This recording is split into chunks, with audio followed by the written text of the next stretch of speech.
శ్రీ గురుభ్యో నమ. హరి ఓం. ఓం శ్రీమాత్రే నమ. అందరికీ నమస్కారం. నేను మీ బాలాచారి. ఈరోజు పంచాంగ వివరణ తెలుసుకుందాం. శ్రీ విశ్వావసనామ సంవత్సరము, ఆశ్వీజ మాసము, దక్షిణాయనము, శుక్లపక్షము. 26వ తారీఖు 9వ నెల 2025 సంవత్సరం శుక్రవారము. చవితి తిథి ఉదయం 6:16 వరకు ఉంది. తదుపరి పంచమి తిథి వచ్చును. విశాఖ నక్షత్రం రాత్రి 8:12 వరకు ఉంది. తదుపరి అనురాధ నక్షత్రం వచ్చును. అమృత గడి ఉదయం 10:28 నుండి 12:14 వరకు ఉంది. వర్జం రాత్రి 12:38 నుండి 2:24 వరకు ఉంది.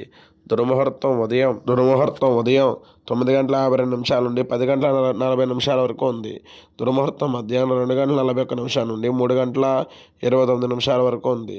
రాహుకాల సమయం ఉదయం 10:30 నుండి మధ్యాహ్నం 12 వరకు ఉంది. శుభ సమయాలు ఉదయం 5 నుండి 7:50 వరకు ఉంది. తిరిగి ఉదయం 10 నుండి 10:50 వరకు ఉంది. తిరిగి సాయంత్రం 5 నుండి 5:50 వరకు శుభ సమయాలు ఉన్నాయి. సూర్యోదయ సమయం ఉదయం 5:52 జరుగును. సూర్యాస్తమయ సమయం సాయంత్రం 5:55 జరుగును. అందరూ ఓం శ్రీ మాత్రే నమః అని కామెంట్ చేయండి.